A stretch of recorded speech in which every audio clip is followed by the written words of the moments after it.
नमस्कार, इन खबर में आपका स्वागत है। पड़ोसी मुल्क म्यांमार में बहुत बड़ा डेवलपमेंट हुआ है।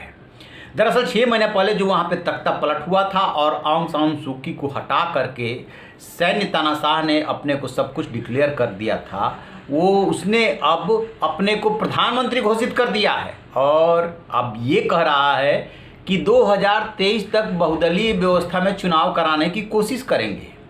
अब जरा अंदाज़ा लगाइए कि एक सैन्य तानाशाह लोकतांत्रिक तरीके से चुनी हुई आंग सान सू की सरकार को बर्खास्त करता है, उनको जेल में डाल देता है। उसके बाद वहाँ पे हिंसा होती है और लगातार हिंसा चल रही है। पिछले दिनों जेल में जो है वहाँ के कैदियों ने विद्रोह कर दिया था, वहाँ पे उन्होंने प्रदर्शन किया था। इसके बाद अचानक वो प्रकट होता है और टेलीविज़न मैसेज के माध्यम से सबको बताता है कि कि वही अब देश का प्रधानमंत्री है और जो भी साउथ ईस्ट एशियन कंट्रीज़ है वो उनसे समस्या का और संकट का समाधान करके उनसे सहयोग करके निकालेंगे। क्या समाधान निकालेंगे कि 2023 तक बहुदलीय व्यवस्था में हम चुनाव कराने पे प्लानिंग कर रहे हैं।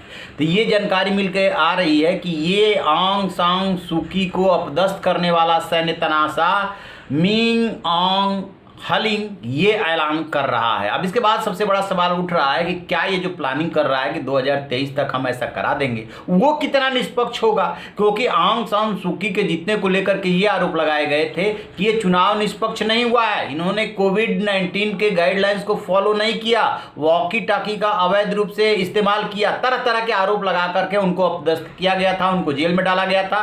आंग सान सू की किसी परिचय के मोहताज नहीं है, लोकतांत्रिक अधिकारों के लिए संघर्ष करने वाले इस नेता का जो भारत है उससे गहरा रिश्ता है और पूरी दुनिया जानती है।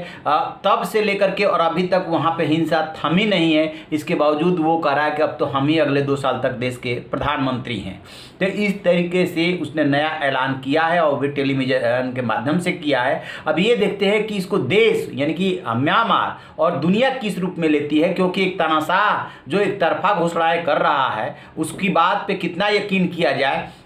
2023 तक का इंतजार क्यों किया जाए, जब लोग वहाँ पे डिमांड कर रहे हैं कि हमारे लोकतांत्रिक तरीके से चुनी हुई सरकार और उस प्रधानमंत्री को लाओ, वही असली सरकार है, वही हमारा भविष्य है, वही देश का भविष्य है। इस बीच में ये ऐलान करना निश्चित रूप से मायने रखता है। आपको एक बात और बता दें, दुनिया का भी उसके ऊपर दबाव है। जिस तरीके से उसने किया फरवरी महीने में और उसके बाद दुनिया ने दबाव बनाया और देश में हिंसा भड़क उठी, स्वाभाविक सी बात है कि जो आसपास के देश है, जिस तरीके से रोहिंग्याओं की समस्या सामने आई तो देशों ने भी दबाव बनाया और देश में भी आंतरिक रूप से दबाव बढ़ा है। लेकिन उससे वो कितना परेशान हुआ कि अपने को प्रधानमंत्री घोषित कर रहा है। क्यों प्रधानमंत्री घोषित किया? ताकि लगे कि हाँ मैं भी लोगों का आदमी हूँ। लोगों का आदमी ऐसे कोई सैन्य तानाशाह नहीं बन जाता, यानी कि उस संवैधानिक पद पे दावा कर रहा है जिस पद पे लोकतांत्रिक तरीके से चुना हुआ नेता ही बैठ सकता है। तो ये एक तरह से उसके नए स्टेप के बारे में एक नया कह सकते हैं कि उसने खेल किया है और इधर आश्वासन दिया है कि हम जो है